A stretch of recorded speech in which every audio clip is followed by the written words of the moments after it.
No, he is wearing his hat. She can see the curve of it, and she hears the light crunch of canvas as he shifts beside her.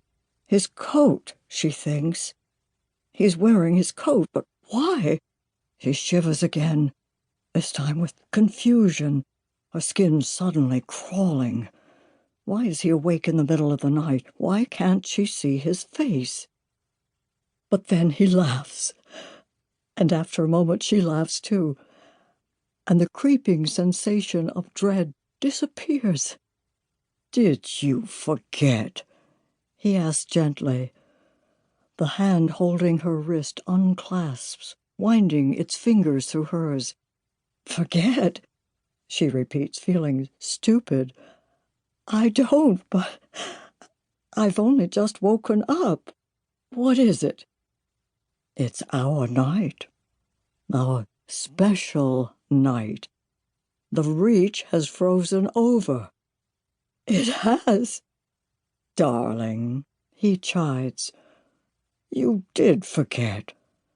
Her whisper is indignant. "I did not." "No? Of course I remember." "Then let's go." The shadow shifts off the bed with a creak, and she hears him moving across the floor. She slips her legs out from beneath the covers, setting her feet carefully side by side, curling her toes into the braided rug. The air is cold against her bare legs, startlingly so. But her mind still feels clouded and half asleep. She blinks, trying to clear the cobwebs, trying to make the hulking shadows resolve into familiar shapes. An armoire there, the bedpost here. Her things, her room. Why does it feel so unfamiliar?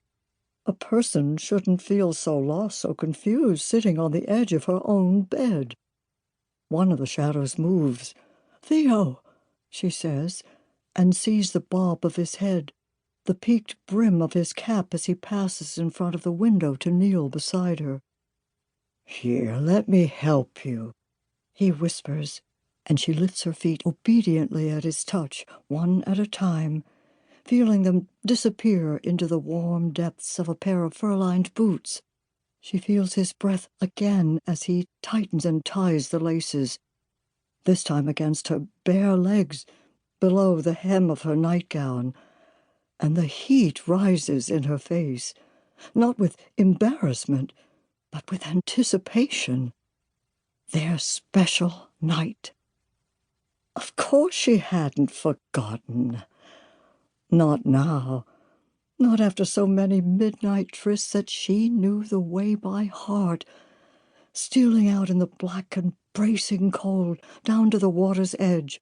She would hug the wall along the staircase, treading carefully to avoid the creaky spots, waiting at the bottom to be sure that the coast was clear.